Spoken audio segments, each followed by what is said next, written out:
it's nice, Ogo Kitty, if you have some dollars at home now, you got a relief that you're not going to get arrested if you stay there for 30 days, thanks to the governor or the central bank. Now, but if you trade currencies on the street, you're likely going to get arrested because the law says you can do a currency trafficking. Perhaps the same law says you can't do drug trafficking, in which you need a license to dispense drugs. If you're selling Panadol or whatever, any other anti-malaria drugs by the roadside, you need NAFDAC to ask you for your license to dispense such drugs. So this looks like Emefiele has said two things today. Look, we're going to go after you. We like what the DSS, the Department of State Security, is doing, and we're going to go after you because we believe you're breaking the law. Do you agree with that? So I do. I do. But let me just tell you where the problem is with the public. You know, Emefiele also, what I said about the present government, let me also say it about the governor. He came into office just 2 years, or 2 years plus. And of course, at the time when oil prices started to decline.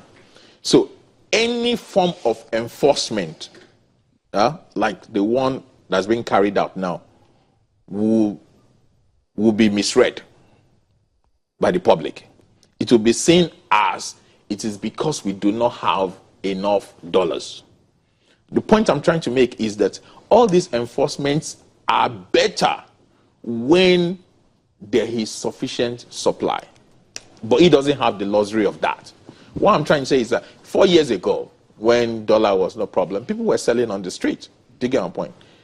If somebody had arrested those people for flouting the law at the time, we won't be having the noise that we have today. But the noise that we have today is because people see the CBN not as enforcing the law, but they see the CBN as trying to control the rate. Or deprive them. You know, but the law is the law. So the law had always been there. The law had always been there. So the law against currency trafficking on the street of Lagos... It wasn't enacted yesterday. It wasn't enacted by Emefiele either. No. So how should we deal with this? I think we're kind of lost between two civilizations. We're caught in between two civilizations. I like that. I mean, there's that civilization where you go to and all those places like Bama, all these places that Boko Haram and Co used to go. You know, and in those borders, they would actually lay those currencies on the mat. Okay. And sometimes they don't even watch the money. You go there, change your own, put the equivalent there, and walk away. It used to be, and I think that's where the culture came in. You see that. Right now, there's a particular section of Nigeria that actually you see on the streets. You won't see some. However, like I was said, you know that indeed the point is that it wouldn't have been a problem if not because we're going to this dire straits right now. When there was a lot of liquidity, it wouldn't matter. In fact, as a matter of fact, almost all of us here, well, I can't speak for some of you, but almost all of us here would actually, you want to quickly change one or two things, or you want to quickly buy, or you're traveling the next day, you can't go and queue up in a bank and all that, you just drive and just buy quickly, and even the margin wasn't this much. But look at the kind of margins we're talking about now. In the last 2 years, we're talking about 100, 150 margin. So Nigerians are really, however, let me quickly say this. There's this, excessive focus on, unfortunately, on central banks and so on. What can they do? Monetary policy. Everybody in Nigeria has become a monetary policy expert. But the real thing is this. Let's also turn it backward and look at ourselves. I did a research. Nigeria is a place where you have 3,500 BDCs. It used to be about 5,000 BDCs. In the whole of United Kingdom, they have maybe 120 different bureau de change or currency exchange in the entire. And London is the biggest financial center, arguably, in the world, especially for FX. London is where 35% of the $5.1 trillion FX transaction every day passes through, even bigger than New York. In New York City itself, they have about 45 different locations of BDCs. Nobody, but look at us here. Where did we find these 5,000 BDCs? How much dollars are we even talking about? At the end of the day, vis-a-vis the global volume. Exactly. So there was a time that we were selling $200,000 to these guys every week or even twice a week. And of course that has reduced. But people speech of last Friday, we sold about 11 years. We sold almost how many? More than dozens. At some point in time, the current central bank wanted to move against this. What happened? Did they get the political support to be able to reduce the numbers? You're talking about, ordinarily speaking, we don't need more than 100. Who was even the current governor tried to reduce these numbers. There was a time they said, okay, I mean, I remember a lot of the BDCs were running up and down. That's about a year ago. You couldn't have forgotten, you know. So, but the point is that they really wanted to reduce this number. They said we're not going to be selling to you guys. At some point, they said, okay, we won't be selling to you guys. You can exist.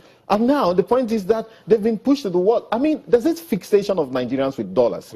There's this fact also that we don't even believe in our country. And if you don't believe in your country, you can't believe in your currency. So that's why I'm saying that a lot of things, the sociology interacts with the psychology, interacts with the economy. So in other words, when we are, as far as the currency is concerned, it's a reflection perhaps of how Nigerians think about the country itself. Certainly. I always talk about this for what they call the 3 generations of currency crisis. Why would you have a currency crisis? The first generation say, thou shalt not fix your currency. First generation, if you fix your currency, someone will move against you, you have to. So countries stop fixing their currency. You can't fix your currency, number one. All right? All this idea of we are going to... Number 2 is what they call the self-fulfilling prophecy. That if a people believe that the currency will devalue, surely it will devalue. That was where I had the problem with some of our guys in the financial market, because we kept predicting this currency needs to devalue, it will have to devalue. Yes. And I said, I even advised up to the CBN that, look, there's a point at which you have to talk up your currency. You see, it's about the information that's available. The 3rd generation is what happened in the Asian crisis. That in the Asian crisis in 1994 to 98 or thereabout in Thailand and co, the government actually guaranteed the bank's debt to the foreign investors to say that, okay, if you invest in the bank, the government says we're going to pay. Up till now, of course, it has been institutionalized that the government of a country, developing country, will always guarantee, you know. And so you look at all of this, you can see the example. Of course, the 4th one, which, however, is not called a currency crisis model, but it is what happened with the euro, where, you know, these guys came together and formed, and you can see that unraveling now with Brexit and co. You know, they came together and formed the currency, but what they did not do was to say, okay, whereas we have committed to 3% deficit and 60%, you know, debt to GDP ratio. Yeah. How do we enforce it when a country goes exactly? And of course, Greece. And that is where sometimes politics meet money. Let's wrap it up. Ogo, you have about 30 seconds. We need to wrap up the program. We thank you very much. Oh, okay. I think people said it's a good opportunity that we are in Nigeria today. It's a good opportunity, declining oil prices. So let's look at other things. Never miss an opportunity of a bad time. However, I don't see us taking. I don't see anything that has changed. I'm afraid. In terms of taking advantage of the bad situation. Yes, if I would consider that as and I hope that changes any moment from now. We thank you very much, Ogo Okiti, Chief Executive Officer and Economist at Time Economics and Top Fashion. Thank you very much for coming. No last word. Policy and financial analyst. Of course, you gave us those 4 very important pillars we will always think about. We need to wrap this up. We thank you for your time, and we hope to see more of you. Harriet, I'm sure you're sitting down in Lagos listening to this currency conversation. That's a very nice way to round it off. If you have currencies now, you know the governor says, look, you can keep it for more than 30 days. I know some of you were getting jittery over the last couple of days. What happens if you're going to get arrested? Because some knock on your door at the middle of the night. What happens to you? And of course, now that if you trade currency by the roadside, that means you're going to jail. It's laid out there for you. Harriet, what are your final 30 seconds? Well, my final 30 seconds is that Bosin, I do not have any dollars hidden anywhere, either under my pillow, under my bed, or in my wardrobe. But I know for a certainty that this clearly shows that the central bank is going to continue its business unusual with regards protecting the country's currency. Because don't forget, we continue to see this wide gap at the markets. And of course, Tokwe also pointed that out. It's very, well, let's say, touchy days coming for us, especially as we move closer to the end of the year.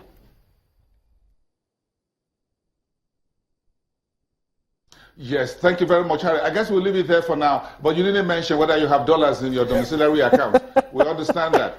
We can understand lack of full disclosure. But that is understandable. Everyone, we thank you very much. This has been a special edition of Channels Television live coverage of the final Monetary Policy Committee meeting of the Central Bank of Nigeria for the year 2016. This live event will be back in January 2017. I'll see you then. Do have a great day. Well, we're back here in Lagos. Thank you so much, Bosin, of course, for nicely rounding that up for us. And, of course, we'll continue our normal programming here on Channels Television. Coming up on the half hour is a big story. Stay with us.